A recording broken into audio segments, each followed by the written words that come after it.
Hi friends, आज हम AWS की वेबसाइट पे जाके FAQ पढ़ेंगे कि हमारे जो AWS के कैटेगरी के अंदर एडमिशन्स होते हैं या DG कैटेगरी के अंदर जो स्कूल में एडमिशन्स होते हैं प्राइवेट स्कूल्स के अंदर, उसके अंदर जो आपके आस्किंग क्वेश्चंस होते हैं डेली के, मतलब उसके अंदर क्या डॉक्यूमेंट लगेगा, क्या सर्टिफिकेट्स लगते हैं, क्या एज क्राइटेरिया होता है बच्चों का। तो उसके लिए आपको सबसे पहले AWS किसी भी वेब ब्राउज़र पे टाइप करना होता है। जैसे आप टाइप करेंगे तो सबसे पहला ही वेबसाइट आएगा, आपको इस वेबसाइट के लिंक पे क्लिक करना है। जैसे आप लिंक पे क्लिक करेंगे तो आप यहाँ पे सेकंड ऑप्शन देख सकते हैं, AWS DG admission, AWS freeship admissions पे क्लिक करना है। जैसे आप क्लिक करेंगे तो आप नीचे देख सकते हैं कि फ्रिक्वेंटली आस्क्ड क्वेश्चंस FAQs, इस पे आपको क्लिक करना है। जैसे आप क्लिक करते हैं तो आप यहाँ पे देख सकते हैं कि आपके पास बहुत सारे FAQs आ जाते हैं, फ्रिक्वेंटली आस्क्ड क्वेश्चंस, जो मैक्सिमम पूछे जाते हैं। तो आपको कहीं भी जाने की ज़रूरत नहीं है इस चीज़ के लिए। तो सबसे पहले क्या है, सबसे पहला ही जो क्वेश्चन है वो है question one, what is the meaning of AWS DG category. आप इस वजह से क्लिक करते हैं, AWS stands for economically weaker section and DG stands for disadvantaged group. यानी मोटा मोटा आपको बता दूं, AWS कैटेगरी के अंदर वो आते हैं जिनको इनकम सर्टिफिकेट देना होता है, और DG कैटेगरी के अंदर वो आते हैं जिनके पास SC ST OBC non क्रीमियर layer का सर्टिफिकेट होता है। सेकंड क्वेश्चन पे आते हैं, ये what is the meaning of online admission of AWS and DG category. It means that application form for admission of AWS DG category shall be filled through the website of Education Department, Government of NCT of Delhi, that is www.edu.del.nic.in। इसका मतलब ये है कि जो आप AWS DG category के अंदर form भरेंगे वो ऑनलाइन भरा जाएगा और वो www.edu.del.nic.in की वेबसाइट पर जाकर आपको फिल करना है। इसके अलावा किसी भी वेब लिंक पे आपको क्लिक नहीं करना है। थर्ड क्वेश्चन है, what is the name of the link on the website of the department. क्या डिपार्टमेंट का लिंक है यहाँ पे डिफाइन कर रखा है, www.edu.del.nic.in। फिर फोर्थ क्वेश्चन है, what is the procedure for filling the admission form under AWS DG category in private unaided recognised schools of Delhi. इसके अंदर का आंसर है, click the link AWS DG admissions and read the instructions carefully, get registered, complete application form, take printout and wait for the date of draw of lots which will be announced in due course of time। इसका मतलब ये है कि question का मतलब ये है कि क्या प्रोसेस है AWS DG कैटेगरी के फॉर्म को फिल करने का प्राइवेट के अंदर जो हमारे स्कूल्स हैं, इन्होंने ये क्लियर करा है कि आपको AWS कैटेगरी के एडमिशन्स पर क्लिक करना है। वहाँ पे कुछ इंस्ट्रक्शंस दी होंगी, आपको केयरफुली उसको रीड करना है। फिर उसके अंदर आपको रजिस्ट्रेशन करना है, फिर फॉर्म को फिल करना है। फिर फॉर्म फिल करने के बाद एक एप्लीकेशन का प्रिंट आउट आएगा एप्लीकेशन फॉर्म सबमिशन का, और फिर इसके बाद आपका एक लकी ड्रॉ निकलेगा। फिर लकी ड्रॉ कुछ टाइम के बाद अनाउंस होंगे। इसका मतलब ये है। फिफ्थ क्वेश्चन है, where are the instructions available. Instructions कहाँ मिलेंगे, instruction along with the video can be seen by clicking the link AWS DG admissions which is available on the main page www.edu.del.nic.in। इसका मतलब ये है कि instructions का है, जैसे कि कभी भी अभी भी आप देख सकते हैं, मैं आपको दिखा देता हूँ। जैसे आप यहाँ पर टाइप करेंगे AWS, फिर इसके बाद फर्स्ट वेब लिंक पे क्लिक करेंगे, फिर एडमिशन्स पे क्लिक करेंगे, तो आप यहाँ पे देख सकते हैं कि पिछले साल के कुछ इंस्ट्रक्शंस हैं, वो आपको यहाँ पे देखने को मिल जाएगी। जैसे आप यहाँ पे क्लिक करेंगे तो इसका एक PDF जनरेट हो जाएगा। वीडियो पे क्लिक करेंगे तो वीडियो आप देख सकते हैं, लेकिन वीडियो अभी के लिए इन्होंने हटा दी है, मैंने देखा था। आप अभी जैसे मैंने क्लिक करा तो यहाँ पे this video has been removed for violating YouTube's policy on harassment and bullying.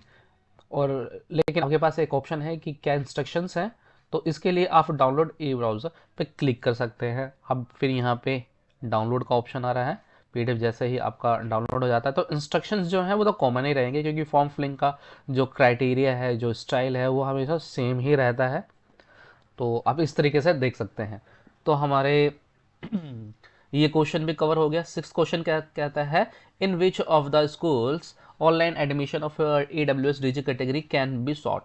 All private and added recognized schools of Delhi except minority recognized by Education Department under the Delhi School Education Act and Rules 1973 and private and added personally recognized under RTE Act 2009. The list of such schools along with the available entry level can be seen on EWS DG admission link. मोटा मोटा आपको बता दूं कि जो school में आप apply करना चाहते हैं उसका एक लिस्ट भी होता है। जैसे कि जिस टाइम आपका 2024 टू 25 के लिए जब फॉर्म का लिंक आएगा तो उसके अंदर कौन कौन से स्कूल पार्टिसिपेट कर रहे हैं, यानी कौन कौन से स्कूल रजिस्टर्ड हैं, उसका भी आपको लिंक दिख जाता है। अभी मैं आपको यहाँ पे अगर दिखाना चाहूँ तो आप यहाँ पे देख सकते हैं list of schools recognized under DSEAR 1973 and school provisionally recognized under RT Act 2009 who will be a part of these online admissions। ये लास्ट ईयर का है, तो अगर आप इस पर क्लिक करते हैं अब यहाँ पे देख सकते हैं कि ये स्कूल पार्टिसिपेट करेंगे। अब वैसे यहाँ पे तो कम स्कूल दिखा रहा है, लेकिन जब वो सेशन स्टार्ट होगा 2024 टू 25 का, उसके अंदर आपको सारे लिस्ट दिख जाएंगे कि कौन कौन से स्कूल्स के अंदर आप अप्लाई कर सकते हैं। क्वेश्चन 7 कहता है कि in which class EWS DG admissions can be sought online. Answer है the online module has been design only for admission under EWS DG category in any of the entry level class that is nursery, pre school, KG, pre primary and class 1। इसका मतलब question का मतलब यह है कि किस class के अंदर हम EWS DG कैटेगरी के अंदर हम अप्लाई कर सकते हैं। आप सिर्फ और सिर्फ इनका आंसर है आप सिर्फ और सिर्फ nursery, pre school, KG, pre primary and class 1 तक के क्लास के अंदर ही एडमिशन ले सकते हैं। अगर आप सोच रहे हैं कि class 2nd, 3rd, 4th, 5th के अंदर मैं एडमिशन ले लूँ इस स्कीम के तहत, EWS स्कीम के तहत, तो आप नहीं ले सकते। सिर्फ और सिर्फ EWS nursery, pre school, KG1, class 1, pre primary school जो है ये क्लासेस के लिए ही एडमिशन प्रोवाइड करते हैं। Question number 8. What percentage of seats under EWS DG category is available in a school? At least 25% of total seats at the entry level class of a school।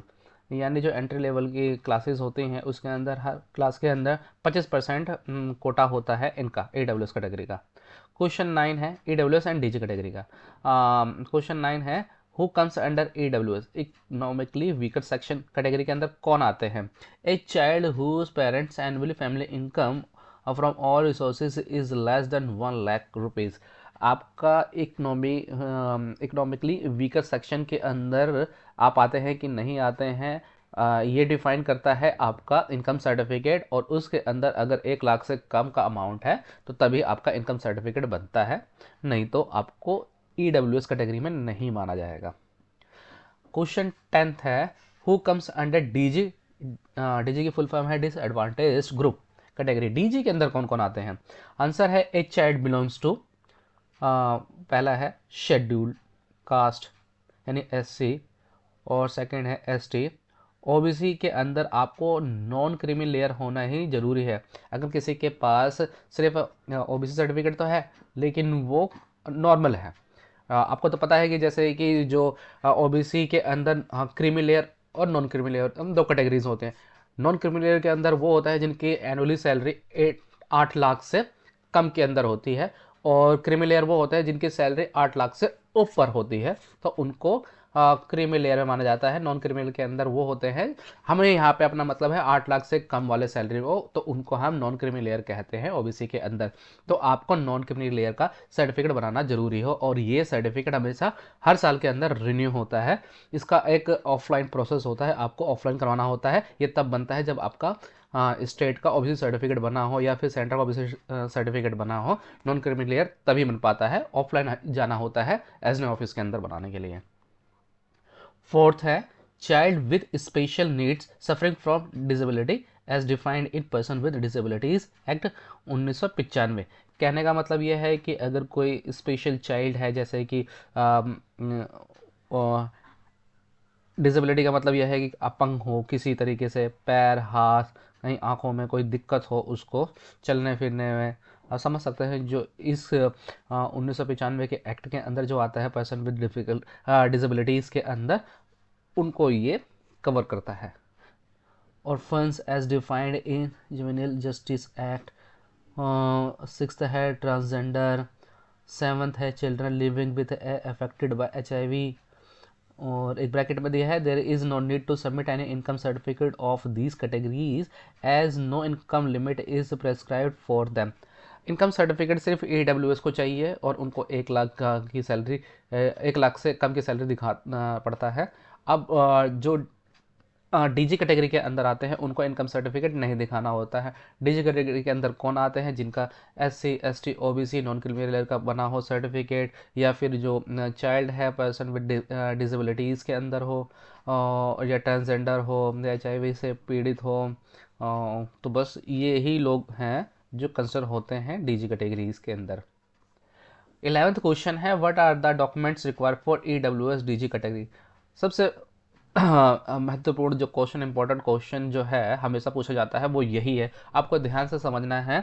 EWS के अंदर का answer ये दे रहे हैं income certificate, certificate issued by a revenue officer not below the rank of tehsildar और BPL AAY, food security card issued by food and civil supply department government of and city of Delhi. कहने का मतलब है EWS में कौन आते हैं? जिनका इनकम सर्टिफिकेट इशू करा गया हो, तहसीलदार की रैंक से नीचे नहीं होना चाहिए वो, या फिर आपके पास BPL का कार्ड हो, AI कार्ड हो, या फूड सिक्योरिटी कार्ड हो, इशू करा हो food and civil supply department and city of Delhi.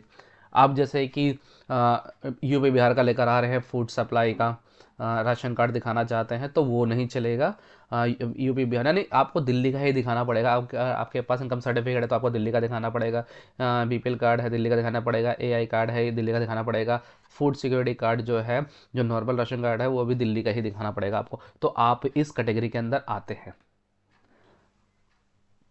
DG category के अंदर क्या होता है? DG कैटेगरी के अंदर आपको डॉक्यूमेंट दिखाने पड़ेंगे। क्या क्या डॉक्यूमेंट लगता है? SC ST OBC non criminal certificate issued by revenue officer not below the rank of tehsildar और government of and city of Delhi.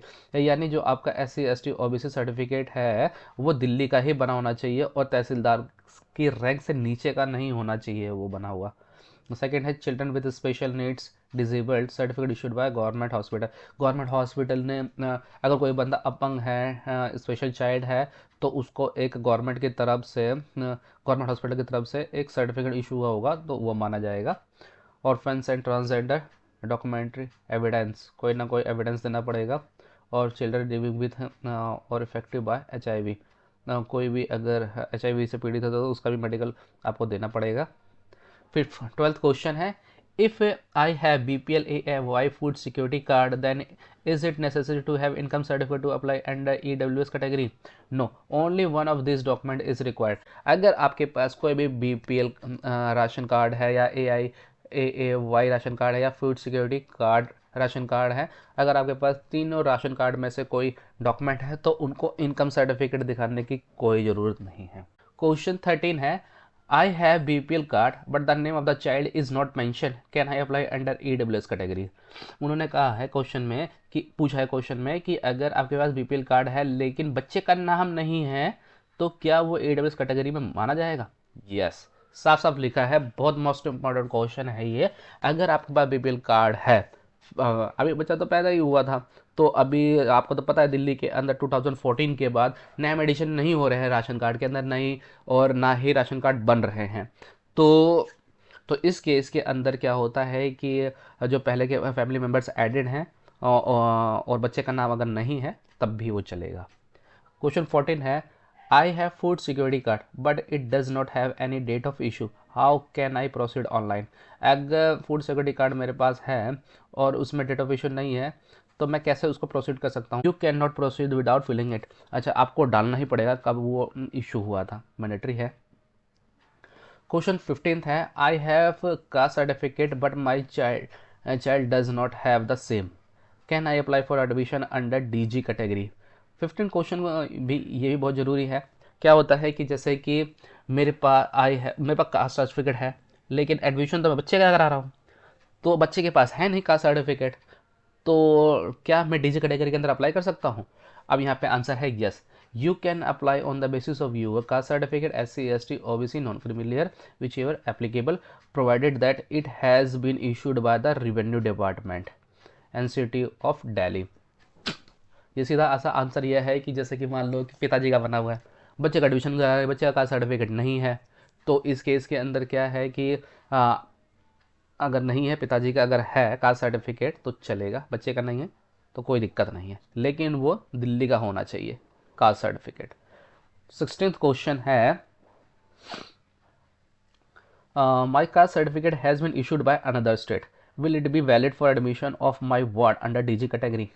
No, साफ साफ लिखा है, अगर मेरा कास्ट सर्टिफिकेट, जैसे कि सपोज करो कि मैं उत्तर प्रदेश से के बैकग्राउंड से हूँ और मैंने यूपी से बना रखा है अपना कास्ट सर्टिफिकेट और अपने बच्चे के एडमिशन के लिए दिल्ली के अंदर अप्लाई कर रहा हूँ AWS DG कैटेगरी के अंदर, तो इस केस के अंदर मेरा कास्ट सर्टिफिकेट दिल्ली का ही होना चाहिए। अगर मैं यूपी का कास्ट सर्टिफिकेट दिखाऊंगा तो वैलिड नहीं है और वो चलेगा भी नहीं, ठीक है। No, the caste certificate has to be issued by revenue department NCT of Delhi, यानी दिल्ली से ही बना होना चाहिए आपका कास्ट सर्टिफिकेट।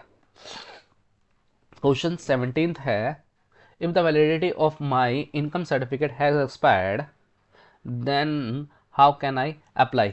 अगर मेरा इनकम सर्टिफिकेट एक्सपायर्ड हो गया है तो क्या मैं कैसे मैं अप्लाई कर सकता हूँ? उसका आंसर है the validity of your income certificate is mentioned on the certificate itself, if it has expired then you can apply afresh to revenue department of the issue of for the issue of new income certificate and then use the applied for option in the online application and then apply using the receipt application number of the income certificate। यहाँ पे बहुत अच्छी चीज़ बताई है इन्होंने कि जैसे कि किसी के पास इनकम सर्टिफिकेट है, सपोज करिए कि किसी के फादर ने अपने बच्चे के लिए लास्ट ईयर अप्लाई किया था, उन्होंने अपना इनकम सर्टिफिकेट बनवाया था और आपको पता है इनकम सर्टिफिकेट 6 मंथ के लिए वैलिड होता है दिल्ली के अंदर, अदर स्टेट का पता नहीं, लेकिन दिल्ली के अंदर 6 महीने का वैलिड होता है क्योंकि साफ साफ वहाँ पे वैलिडिटी लिखी होती है इनकम सर्टिफिकेट पे। अगर वो एक्सपायर्ड हो जाता है तो क्या उसको हम रिन्यू करा सकते हैं? आंसर दिया है जो वैलिडिटी है इनकम सर्टिफिकेट की मेंशन होती है सर्टिफिकेट पे, अगर वो एक्सपायर्ड हो गया है तो आपको फ्रेश अप्लाई करना है रेवेन्यू डिपार्टमेंट में, और जो आप फॉर्म फिल करेंगे तो अप्लाइड फॉर का ऑप्शन आपको एप्लीकेशन सबमिशन के टाइम पे सेलेक्ट करना होगा और जो उसका एप्लीकेशन रिसिप्ट नंबर आएगा वो आपको वहाँ पे टाइप करना होगा। 18 क्वेश्चन है माई इनकम सर्टिफिकेट इनकम या फिर caste certificate has not been issued yet, it is still under process, then how can I apply?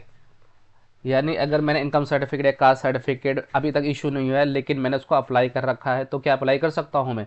Use the applied for option in the online application and then apply using the receipt application number of the income या caste certificate.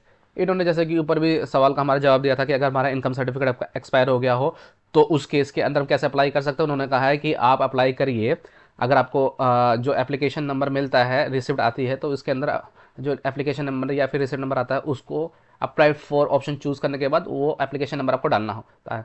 ऐसे इस case के अंदर ही अगर आपका income certificate अभी तक issue ना हुआ हो, कास्ट सर्टिफिकेट अभी तक इशू ना हुआ हो, तो आप अप्लाई करने के लिए SDM ऑफिस जाइए, वहाँ पे एप्लीकेशन नंबर आपको मिलेगा कि हाँ आपने अप्लाई किया है, जो वो एप्लीकेशन नंबर होगा, और आप जब ऑनलाइन बैठेंगे करने के लिए तो उस ऑप्शन के अंदर, ऑनलाइन ऑप्शन के अंदर आपको अप्लाइड फॉर चूज़ करना है और आपको रिसिप्ट नंबर, वो जो आपको नंबर मिला होगा रिसिप्ट नंबर, वो आपको फिल करना है ऑनलाइन भरने के टाइम पे।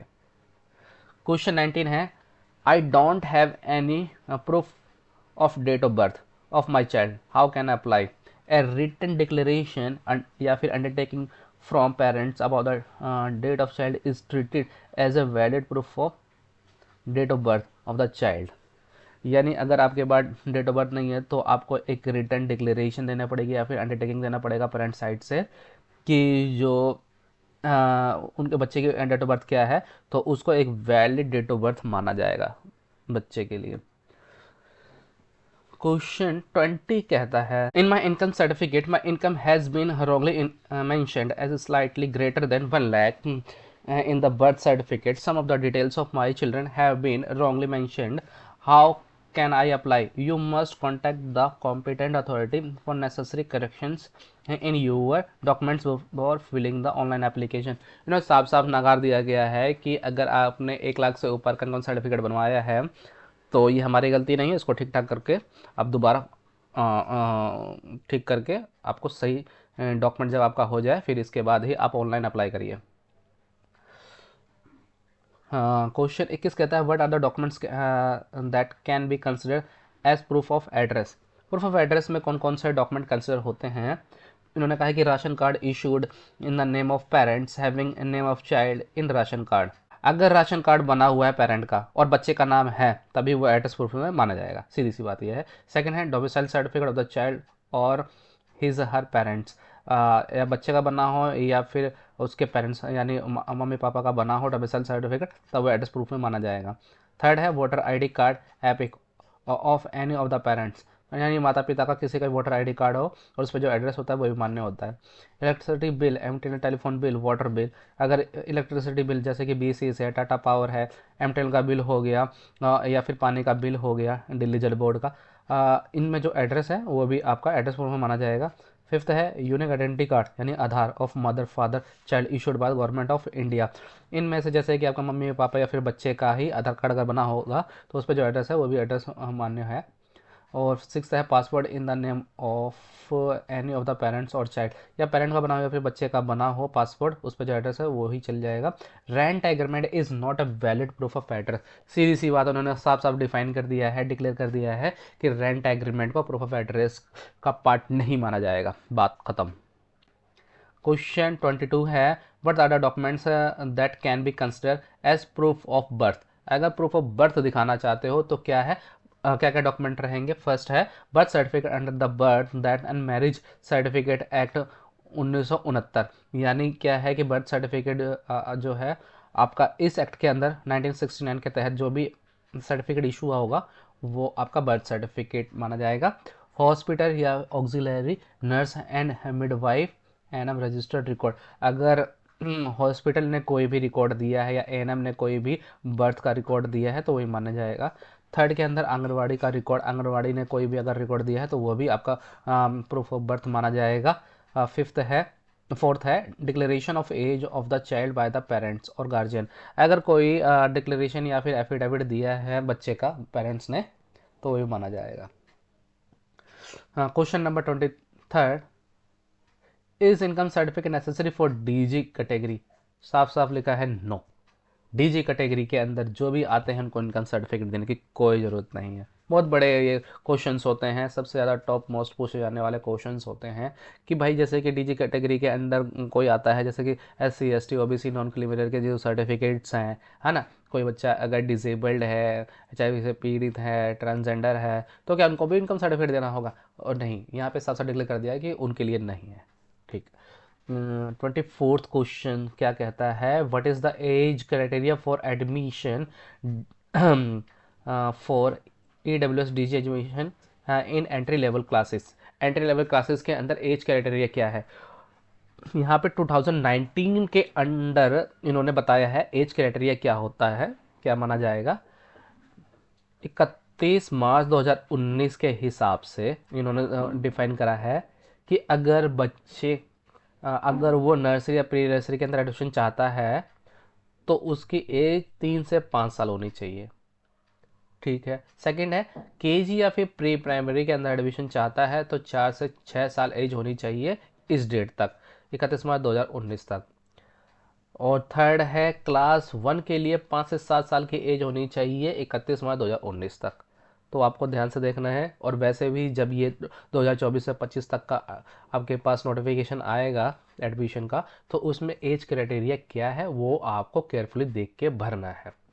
Question number 25, whether a candidate of EWS DG category can also apply under general open seats. उन्होंने कहा है कि क्या एक कैंडिडेट EWS या DG कैटेगरी के अंदर अप्लाई कर सकते हैं अगर वो जनरल है, तो उन्होंने लिखा है यस। 26 पे है if qualify for both EWS and DG category then under which category should I apply? Any one category of your choice. अगर आप AWS पे भी आते हैं, DG कैटेगरी में भी आते हैं, तो किस कैटेगरी के अंदर हम अप्लाई करें, ये आपकी चॉइस रहेगी कि आप AWS में अप्लाई करना चाहते हैं या फिर DG कैटेगरी करना चाहते हैं, वो आपकी चॉइस है। 27th क्वेश्चन कहता है will there be disclosure of seats in different entry level classes. Answer है yes, at the time of selecting the school while applying online the vacancies are also shown. कहने का मतलब यह है कि क्वेश्चन में क्या पूछा गया है, विल देयर बी डिस्क्लोजर, क्या हमें एंट्री लेवल क्लास के अंदर किस किस स्कूल्स के अंदर कितनी कितनी सीट्स हैं क्या देखने को मिलेगी। उन्होंने आंसर में दिया है कि बिल्कुल, अगर जब आप ऑनलाइन अप्लाई करेंगे वेबसाइट पे, तो अप्लाई करने के टाइम पे किस स्कूल के अंदर कितनी सीट है वो आपको दिख जाएगी। इन्होंने साफ साफ ये लिखा। 28th क्वेश्चन है आई हैव 2 चिल्ड्रन, ट्विंस हैं, then what is the procedure of filling online form, please fill separate online application for both children. उन्होंने साफ साफ लिख दिया है कि अगर आपके पास 2 बच्चे हैं और वो ट्विंस हैं तो उनका क्या प्रोसेस रहेगा। भाई 2 बच्चे हैं, सीधी सी बात है, दोनों के लिए अलग अलग एप्लीकेशन सबमिट करनी पड़ेगी।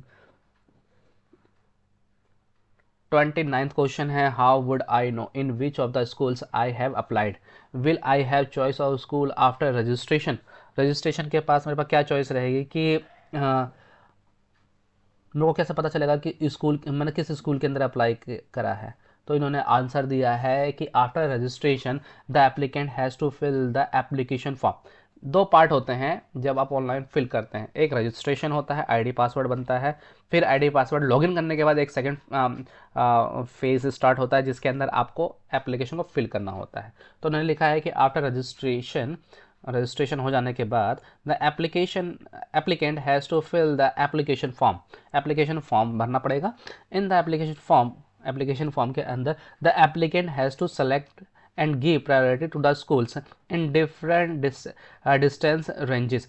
जैसे कि जब आप अप्लाई करने जाएंगे तो आपको 0 से 3 किलोमीटर के बीच में और फिर 3 से 5 किलोमीटर के बीच में, फिर 5 किलोमीटर से दूर के स्कूल ये दिखा देगा। तो आपको यहाँ पे सेलेक्ट करना पड़ेगा कि किस डिस्टेंस के अंदर आप कितने स्कूल्स को अप्लाई कर रहे हैं, वो आपकी चॉइस रहेगी। Once the complete form is filled and submitted, the details of all the information included the schools opted by the applicant shall be displayed on the screen. Please take print out for future reference.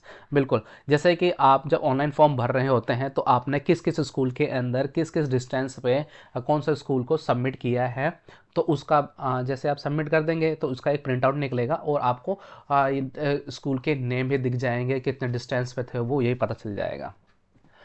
Question number 30 है कि how can I find the nearest unaided recognised school from his distance, how many schools can I select, how can I find the nearest school. ये इन्होंने पूछा है कि मुझे nearest school को कैसे पता चलेगा, और how many schools can I select, कितने मैं स्कूल सेलेक्ट कर सकता हूँ। तो आंसर में आया है using login ID and registration number and password step 1। पहले स्टेप के अंदर जैसे ही आपने लॉगिन कर लिया, पहले स्टेप के अंदर pages open on the screen showing all the details filled in the registration form, one has to fill the residential address and thereafter choose the correct assembly constituency Vidhan Sabha locality sub locality of his residence from the drop down list and submit the details to know the nearest school in different ranges 0 से 1, 1 से 3, 3 to 6 और greater than 6 kilometers in step 2 to step 5 buttons। कहने का मतलब ये है कि जब आप लॉगिन कर लेंगे फिर इसके बाद आपके पास आपको स्कूल को चूज़ करने के लिए ऑप्शन आएगा आपके एड्रेस के बिहाफ पे कि आपने क्या क्या सबमिट करा है, आपकी विधानसभा क्या लगती है, आपकी लोकेलिटी क्या थी, सब लोकेलिटी क्या थी। तो ये सेलेक्ट करने के बाद फिर आपको नियरेस्ट स्कूल दिखा देगा। 0 से 1 किलोमीटर में कौन कौन से हैं, 0 से 3 में कितने कौन से हैं, 3 से 6 किलोमीटर के बीच में कौन से आ रहे हैं और ग्रेटर देन 6 किलोमीटर के रेंज में कौन से आ रहे हैं। अब यहाँ पे दूसरे स्टेप में इन्होंने कुछ आंसर दिया है। If locality sub locality where one resides is not available in the drop down menu, then choose the nearest locality sub locality from the drop down list। You can select any number of schools shown till 6 kilometre but maximum 5 schools beyond 6 kilometre. इसका मतलब ये है कि जो भी आप address select करते हैं, ठीक है, अगर आपके पास स्कूल नहीं दिखा दे रहे तो आप यहाँ पे लोकेलिटी चेंज कर दीजिए थोड़ा सा, और फिर you can select any number of school, कोई भी स्कूल सेलेक्ट कर सकते हैं 6 किलोमीटर के दायरे के अंदर, लेकिन आप 5 स्कूल्स 6 किलोमीटर के दायरे से सेलेक्ट मत करिए। क्वेश्चन नंबर 31 है, कैन आई चेंज या modify the information after submitting the online application. यहाँ पे लिखा है yes, for this purpose use the link for the deletion of existing application form provided on the main link AWS DG admissions. Follow the instructions given on the deletion page, and after successfully deleting the existing application, fill the form afresh. Please note here that after deletion your existing registration number stands invalid from the for the admission process. उन्होंने कहा है कि मान लो कि हमने जो application हमने भरी, उसके अंदर हमने कुछ गलती कर दी स्कूल सिलेक्शन के लिए, हमें जो भरना तो हम सही से भर नहीं पाए हैं, तो क्या होता है कि हम उस एप्लीकेशन को जो हमने अप्लाई किया है, जो सबमिट भी हो चुका है, उसको हम डिलीट भी कर सकते हैं। जब हम इसको डिलीट कर देंगे तो हमें एक फ्रेश अप्लाई करना पड़ेगा, ये है, और पिछला कुछ भी आपका एग्जिस्ट नहीं करेगा। फिर इसके बाद आप नया एक रिक्वेस्ट सबमिट करेंगे। 32 पे क्या कहता है, what should I do to obtain my registration ID password again. मुझे क्या करना होगा ID पासवर्ड को प्राप्त करने के लिए। Go to login page of the module AWS DG admission and click the link forget ID password and follow the further instructions. यहाँ लिखा है कि क्वेश्चन में, अगर मेरा पासवर्ड खो गया है, मेरा रजिस्ट्रेशन खो गया है, मेरे पास नहीं है, मेरे को ध्यान नहीं है, तो जैसे कि आप यहाँ पे फॉरगेट पासवर्ड पर जाइए, फिर यहाँ पे आप पासवर्ड को रीसेट कर लीजिए। 33 पे क्या है कि after successful submission of the application form, successful admission का फॉर्म आपका सबमिट हो गया। Do I need to go and submit the copy of the application form to each and every school I opted for. क्या मुझे हर school में जहाँ मैंने apply किया है वहाँ पे कोई फिजिकल कॉपी सबमिट करनी है? उन्होंने कहा है कि नहीं, as of now there is no need to submit hard copy of application form individually in the opted schools. just take a print out after final online submission and keep it for future reference। मैंने कहा है कि भाई जब आपने apply कर दिया online, तो आपको कोई भी एप्लीकेशन जो आपकी हार्ड कॉपी है वो हर स्कूल में जाके सबमिट नहीं करनी है, या फिर एक भी स्कूल में जाके सबमिट नहीं करनी है, और ऐसी कोई ज़रूरत नहीं है। साफ साफ नकारा गया है, अभी तक ऐसा कोई भी रूल नहीं आया है। और फिर क्वेश्चन नंबर 34 है, how the admissions of AWS DG children shall be conducted online for the private unaided recognized school of Delhi। It shall be done through computerized lottery draw of lots of system। इन्होंने कहा है कि जो इसका result आएगा, admission किस भी कैसे भी आप पे होंगे, वो लॉटरी का सिस्टम होता है। जैसे लॉटरी के अंदर नाम आएगा, उसके अंदर आप एडमिशन पास पाएंगे।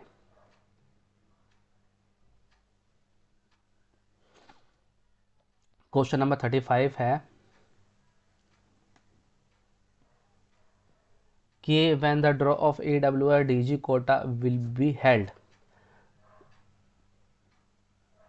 where can I see the list of selected students under AWS DG quota? How will I get to know that my children is selected in which school? Will the school contact us or education department will tell us that whether my children has been selected or not selected?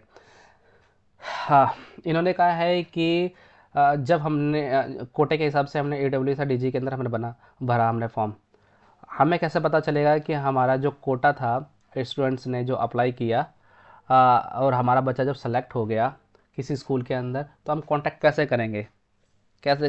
क्या school हमें contact करेगा या हमें contact करना पड़ेगा?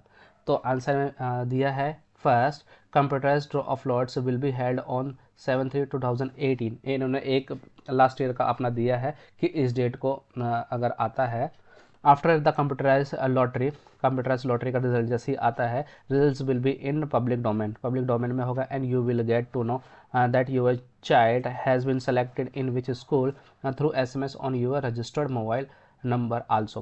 कहने का मतलब यह है कि आपके बच्चे का नाम कैसे आया है, वैसे आपको पोर्टल पर चेक करना पड़ेगा।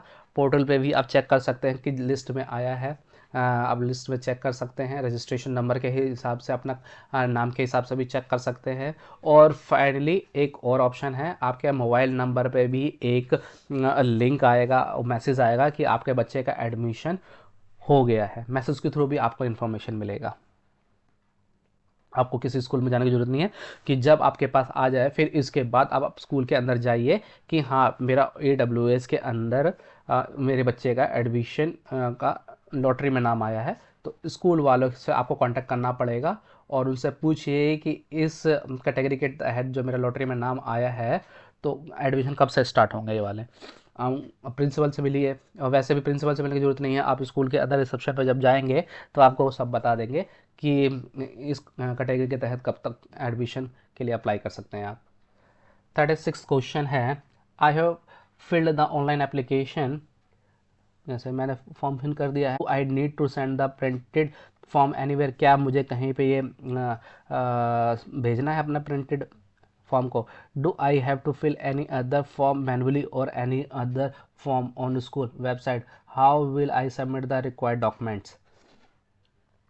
इन्होंने क्या कहा है कि जैसे कि एप्लीकेशन ऑनलाइन कर दी हमने, ठीक है, एप्लीकेशन भर दी, क्या हमें कहीं पे भी कुछ भी सबमिट करने की ज़रूरत है स्कूल में, कोई भी अपने डॉक्यूमेंट वगैरह। अब इन्होंने आंसर करा है, आफ्टर फिलिंग ऑनलाइन एप्लीकेशन आपने ऑनलाइन भर दी, please wait for the draw of lots, जब लकी ड्रॉ का टाइम आएगा तब तक के लिए आप वेट करिए। Instruction form which shall be issued in due closer of time, keep print, please keep the print for future reference. जो इसका अपना प्रिंट आउट था एप्लीकेशन का, PDF के अंदर आया होगा, उसको आप रखिए प्रिंट आउट, उसका रखिए फिजिकल कॉपी के अंदर। You don't have to send the printed form anywhere, आपको वैसे भी कहीं पे भी भेजने के प्रिंट आउट की जरूरत नहीं होती है। You don't have to fill any other form for AWS DG category admission in the DSEAR school as listed on the main link, AWS DG admissions after drop of lots, the printed documents will have to submit letter in the school consent for completion of admission procedure। जैसे कि आपने अपना question में ये पूछा है कि मैंने ऑनलाइन एप्लीकेशन भरी, फिर क्या मुझे कहीं पे अपनी फिजिकल कॉपी देने की ज़रूरत है। उन्होंने आपने आंसर में लिखा कि आपको फिजिकल कॉपी देने की ज़रूरत नहीं है, आपको लकी ड्रॉ तक का वेट करना है। जब लकी ड्रॉ का रिजल्ट आ जाए, अपने के बच्चे का नाम स्कूल के अंदर किस स्कूल के अंदर आया है उसका रिकॉर्ड आपको दिखाना होगा स्कूल में जाके, और फिर उनसे स्कूल में जाके पूछना होगा कब तक एडमिशन स्टार्ट होंगे। फिर जब वो एडमिशन के लिए टाइम बता देंगे, फिर आपको जो भी रिक्वायर्ड डॉक्यूमेंट्स है वो रिसेप्शनिस्ट आपको बता देंगे कि ये डॉक्यूमेंट्स लगेगा एडमिशन के टाइम पे, फिर आपको सारे डॉक्यूमेंट सबमिट करने होंगे उस टाइम पे। 37 क्वेश्चन कहता है, हाँ, whether offline AWS DG admission is also allowed in the school where online admission is being processed. उन्होंने कहा है कि नहीं, AWS कैटेगरी के अंदर कोई भी ऑफलाइन सिस्टम नहीं है पेपर जमा करने का, फॉर्म भरने का। ये सिर्फ एक ऑनलाइन प्रोसेस है और ऑनलाइन के थ्रू ही आपको पता चलेगा, ऑफलाइन का कोई सिस्टम नहीं है। 38th क्वेश्चन क्या है, 38th क्वेश्चन है, if you are facing any of the following issue then in all probability it might be browser issue.